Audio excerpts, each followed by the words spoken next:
مجھے سمجھ نہیں آ رہا تھا کہ ابا کو اچانک سے یہ کیا ہو گیا تھا، کیا خیال آ گیا تھا۔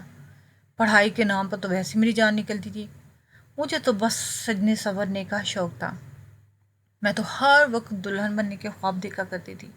ابا کہنے لگے تجھے عربی پڑھے ہوئے سالوں ہو گئے ہیں اور تو نے اتنے سالوں میں ایک دفعہ بھی عربی کتاب کھول کر نہیں دیکھی، اس لیے میں نے مولوی صاحب کو تمہیں پڑھانے کے لیے لگا دیا تاکہ تجھے کچھ تو توفیق ہو پڑھنے کی۔ تیری ماں کو تو تیرا کوئی ہوش ہی نہیں ہے، اسے بس دوسروں کے گھر کی خبر رکھنے سے فرصت ہی نہیں ملتی۔ ابا کی تان ہمیشہ ہی اماں پر آ کر ٹوٹتی اور ان کو اس بات پہ بہت غصہ آتا۔ اماں فطرتاً کچھ لاپرواہ سی تھی، وہ میری اور گھر کی پرواہ نہیں کرتی تھیں اور ابا اسی بات پہ ناراض رہتے۔ ابا اماں سے کہتے کہ جوان بیٹیوں کی ماں کو بہت زیادہ احتیاط برتنی چاہیے، لیکن اماں کے کان پر کبھی جوں تک نہ رینگی۔ اگلے دن دوپہر کو مولوی صاحب مجھے عربی پڑھانے گھر آ گئے تو میں بہت ہی بے دلی سے ان کے پاس پڑھنے بیٹھ گئی۔ مولوی صاحب کو اندازہ ہو گیا کہ میرا پڑھنے کا کوئی ارادہ نہیں، وہ خود ہی مجھ سے ادھر ادھر کی باتیں کرنے لگے۔ زیادہ تر ان کی نگاہ مجھ پر ہی جمی رہی اور وہ مجھے اس طرح دیکھتے رہے کہ مجھے لگا کہ وہ میرے حسن سے مرغوب ہو گئے ہیں۔ مولوی صاحب نے مجھے کچھ نہیں پڑھایا اور وہ کافی دیر تک مجھ سے باتیں کرتے رہے اور پھر چلے گئے۔ میں بہت خوش تھی کیونکہ میرا بھی پڑھنے کا بالکل دل نہیں چاہتا۔ اس دن کے بعد مولوی صاحب پابندی سے ہمارے گھر آتے رہے۔ میں روز ہی گھر میں اکیلی ہوتی، اماں تو گھر گھر گھومتی تھیں۔ مجھے مولوی صاحب کے آنے پہ کوئی اعتراض نہیں تھا کیونکہ وہ مجھے پڑھایا ہی نہیں کرتے تھے، بس محض وقت گزاری کر کے چلے جاتے۔ جیسے جیسے دن گزرے تھے مولوی صاحب بھی مجھ سے بے تکلف انداز میں گفتگو کرنے لگے تھے۔ کبھی کبھی تو وہ میرے اس طرح میری خوبصورتی تعریف کرتے کہ میں شرم سے پانی پانی ہو جاتی، لیکن مجھے اپنی تعریف سننا بہت اچھا لگتا تھا، اس لیے جب بھی مولوی صاحب میری تعریف کرتے تو میں خود کو ہواؤں میں محسوس کرتی۔ میرا چہرہ ان کی تعریفوں سے گلنار ہو جاتا اور مولوی صاحب بھی اس بات کو پوری طرح محسوس کر گئے تھے۔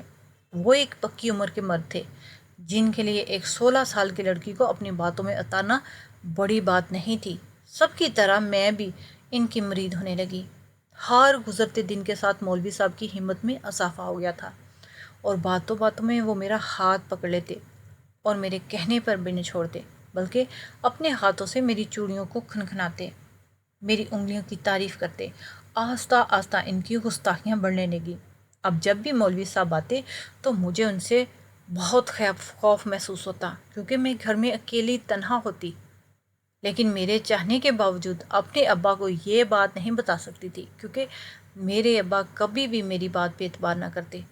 وہ گاؤں والے تھے اور ان کے لیے مولوی صاحب بہت ہی قابل احترام ہوتے ہیں، جبکہ ابا کو میری حرکتوں پہ بہت اعتراض تھا۔ میرا حویلی جانا بھی پسند نہیں تھا۔ ایک دن اچانک ہی مولوی صاحب نے مجھ سے کہا کہ مجھ سے شادی کرنا چاہتی ہیں۔ وہ عمر میں سے بہت بڑے تھے۔ میں نے مولوی صاحب کو صاف لفظوں میں انکار کر دیا کہ میں تم سے شادی نہیں کر سکتی۔ مولوی صاحب مسکرا کر کہنے لگے کہ تم اچھی طرح سوچ لو پھر جواب دینا، اور وہ چلے گئے۔ مجھے مولوی صاحب کو انکار ہی کرنا تھا کیونکہ میں گاؤں کی چودھری کے بیٹے کو پسند کرتی تھی۔ ایک نہ ایک دن میں چودرہن بنوں گی۔ میں اس قدر خوبصورت تھی کہ مجھے کوئی بھی اچھا اور جوان لڑکا مل سکتا تھا، پھر بولا میں کیوں عمر رسید مولوی سے شادی کرتی۔ اگلے دن مولوی صاحب دوبارہ آئے تو میں نے ایک دفعہ پھر انہیں انکار کر دیا۔ مولوی صاحب نے مجھے دھمکاتے ہوئے کہا کہ وہ کالا علم جانتے ہیں، اگر میں نے ان سے شادی نہیں کی تو وہ مجھے پوری طرح برباد کر دیں گے۔ میں نے مولوی صاحب کو کہہ دیا کہ میں کسی بھی صورت ان سے شادی نہیں کروں گی۔ یہ سن کر وہ چلے گئے، لیکن انہوں نے میرے ابا سے رشتے کی بات کی۔ ابا نے جب اماں سے میرے اور مولوی کے رشتے کی بات کی، میں نے ابا کو بھی انکار کر دیا، پر ابا نے میری کسی بات پر بھی کان نہ دھرا۔ اماں اس رشتے کے خلاف تھی۔ اماں چاہتی تھی کہ میری شادی ان کے بہن کے بیٹے سے ہو۔ میرے ابا نے یہ کہہ کے زبردستی میری شادی مولوی صاحب سے طے کر دی کہ وہ خدا کے نیک بندے ہیں اور میں ان کے ساتھ رہوں گی تو میری آخرت بھی سنور جائے گی، جبکہ خالہ کا بیٹا ایک نمبر کا نکما اور آوارہ تھا۔ مجھے مولوی صاحب پسند نہیں تھی اور ان کی بے تکلف نظریں تو مجھے بہت ہی بری لگتی تھی۔ میرے لیے تو ان کو 1 گھنٹہ بھی برداشت کرنا مشکل ہو جاتا۔ میرے ابا میری ان سے شادی کروانے جا رہے تھے۔ میں تو ہمیشہ سے ہی اپنے لیے کسی شہزادے کی منتظر تھی۔ مجھے کیا خبر تھی کہ میرے نصیب میں ایک بوڑھا آدمی لکھا ہوا ہے۔ میں جو چودھری صاحب کی حویلی کے سپنے دیکھ رہی تھی، سیدھا مولوی صاحب کے گھر پہنچنے والی تھی۔ میرے لاکھ کوشش رونے دھونے کے باوجود میرے ابا نے مولوی صاحب سے میرا نکاح پڑھا دیا۔ رو رو کر میری آنکھیں سرخ ہو گئی، میرا چہرہ سوج گیا، لیکن ابا کو کوئی فرق نہ پڑا۔ گاؤں والے بھی اس رشتے سے بہت حیران تھے۔ وہ سوچ رہے تھے کہ کیا کر دیا، کیونکہ یہ پوری طرح ایک بے جوڑ رشتہ تھا۔ مولوی صاحب نے گاؤں کے باہر والے حصے میں ایک چھوٹا سا مکان کرائے پہ لے لیا۔ وہ مجھے رخصت کر کے اس مکان میں لے گئے۔ مولوی صاحب اکیلے رہتے تھے، ان کے آگے پیچھے کوئی نہیں تھا۔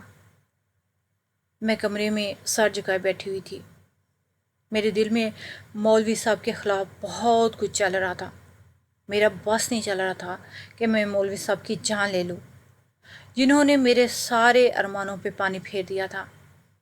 میں اس دن کو کوس رہی تھی جب راستے میں میری ملاقات مولوی صاحب سے ہوئی تھی۔ تھوڑی ہی دیر بعد جب مولوی صاحب کمرے میں داخل ہوئے تو میرے قدموں تلے زمین نکل گئی۔ وہ تو مولوی صاحب ہی نہیں تھے، بلکہ ہمارے گاؤں کے بڑے چودھری صاحب تھے، جن کے بیٹے کو میں پسند کرتی تھی۔ میں حیرت سے آنکھیں پھاڑ پھاڑ کر انہیں دیکھنے لگی تو وہ میرے قریب آ کے بیٹھ کے اور کہنے لگے کہ بہت عرصے سے اس رات کے منتظر تھے ہم۔ میں حیران ہو کے اسے دیکھنے لگی اور کہنے لگا، اب جا کر انہیں یہ وقت نصیب ہوا ہے۔ میں ان کی باتیں سمجھ نہ پائی تھی، لیکن پھر انہوں نے مجھے بتایا کہ وہ ہر روز ہی مجھے گاؤں میں گھومتا ہوا دیکھتے اور مجھے پانے کی خواہش رکھتے تھے۔ میں جب بھی حویلی آتی تو ان کی نگاہوں کا حصار میں رہتی۔ میرے حسن نے انہیں بھی بے چین کر کے رکھ دیا تھا اور وہ کسی بھی صورت مجھے پانا چاہتے تھے، لیکن وہ گاؤں کے ایک عزت دار چودھری تھے اور ان کے لیے یہ کسی صورت ممکن نہیں تھا کہ وہ کسی بھی گاؤں کی لڑکی کو بری نظر سے دیکھتے ہیں اور گاؤں میں ان کا مقام خراب ہوتا۔ جب گاؤں میں مولوی صاحب آئے تو بڑے چودھری کو اچھی طرح علم تھا کہ یہ کوئی مولوی نہیں ہے بلکہ کالا علم کرنے والا گندا انسان ہے، لیکن پھر بھی انہوں نے اس شخص کو بلا کر کہا کہ وہ مجھ سے شادی کر لے تاکہ جب بھی بڑے چودھری کا دل چاہے وہ مجھے حاصل کر سکے۔ بڑے چودھری کی بات سن کر تو میرا دل اچھل کر حلق میں ہی آ گیا۔ میں سوچ بھی نہیں سکتی تھی کہ جن کو میں بہت ہی نیک اچھا انسان سمجھتی تھی وہ اس طرح میرے حصول کی کوشش کریں گے، جبکہ میں تو ان کے بیٹے کو پسند کرتی تھی اور اسی کی خاطر حویلی کے چکر کاٹا کرتی تھی۔ شادی کی یہ رات میری زندگی کی اذیت ناک رات بن گئی، کیونکہ مولوی صاحب کی بجائے چودھری صاحب میرے دلہا بن گئے اور بعد میں مولوی صاحب بھی میرے دلہا بن گئے۔ ہر خوبصورت انسان کی قسمت بھی خوبصورت ہو یہ ضروری نہیں، اور آج مجھے پہلی دفعہ یہ بات سمجھ میں آئی۔ چودھری صاحب کہنے لگے کہ تم ہم دونوں کی دلہن ہو، میں جب چاہوں گا اس گھر میں آ جاؤں گا۔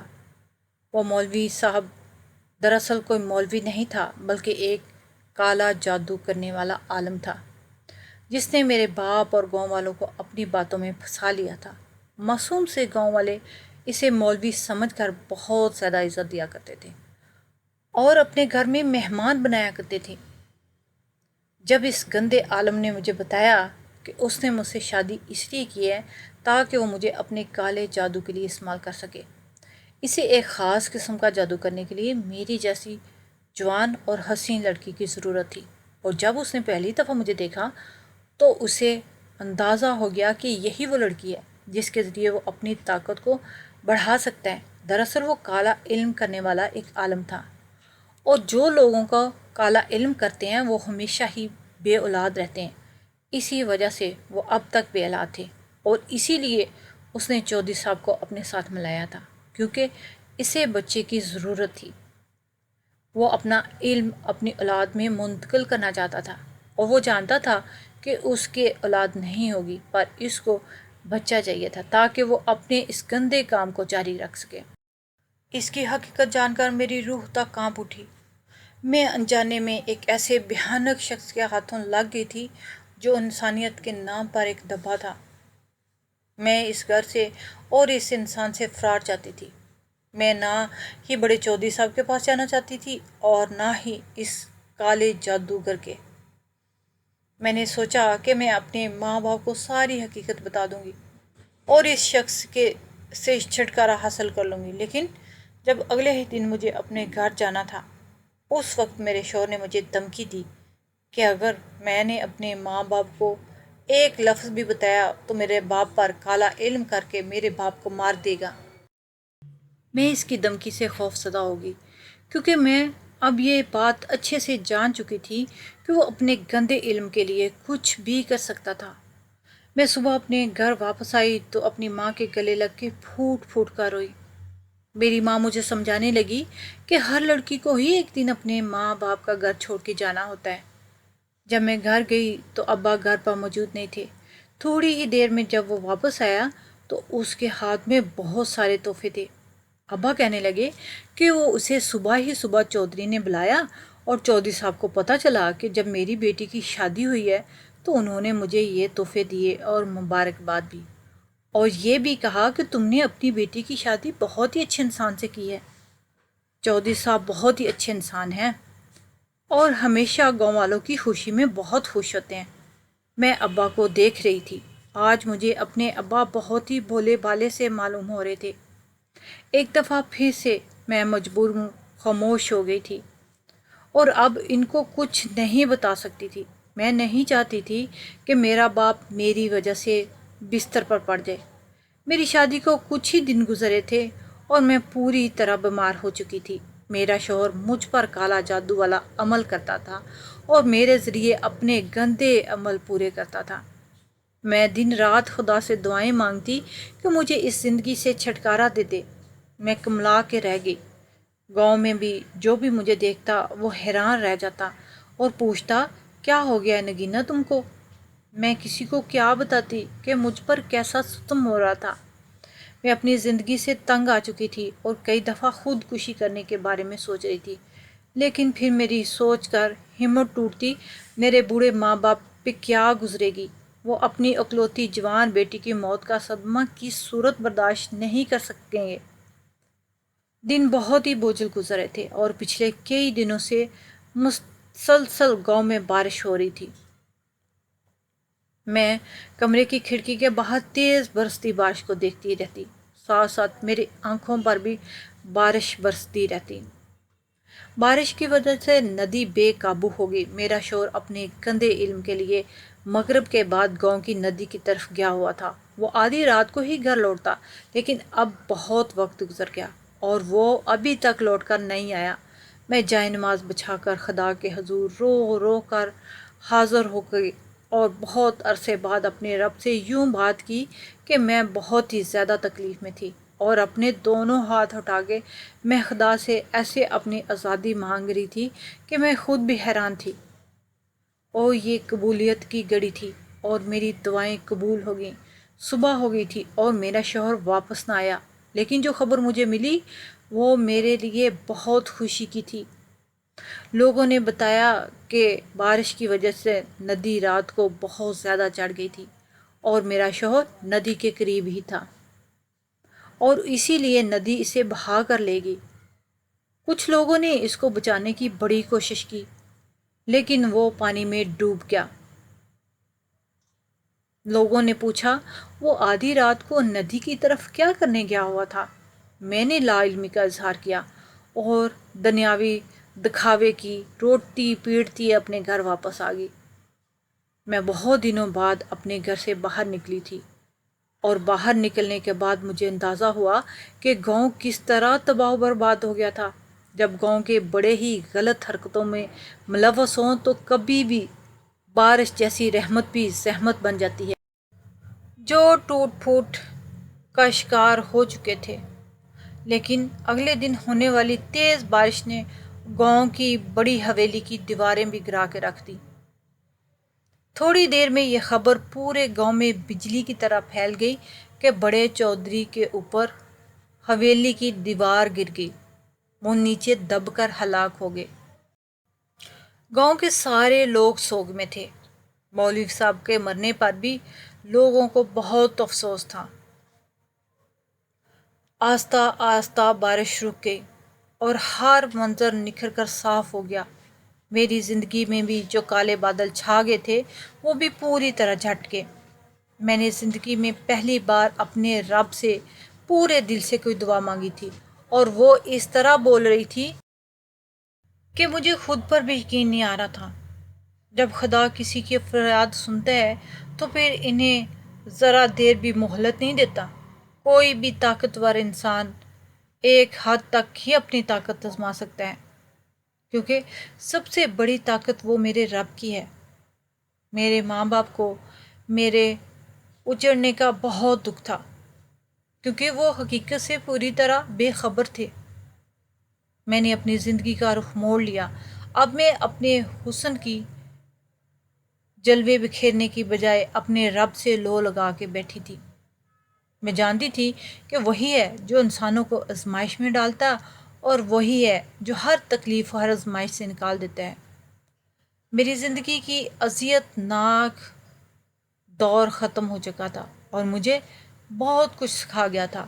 لوگ مولوی صاحب کو بھی یاد کرتے تھے، لیکن میں کبھی بھی اس شخص کی برائی نہیں کرتی تھی۔ میں نہیں چاہتی تھی میں اس کی حقیقت دنیا کے سامنے واضح کر دوں، لوگوں کے آگے بیان کروں، اور لوگوں کا دل مولوی حضرات سے برا ہو جائے۔ یہ راز صرف میرے سینے میں دفن ہو کے رہ گیا کہ وہ شخص کوئی مولوی نہیں تھا، بلکہ ایک کالا جادو کرنے والا عالم تھا۔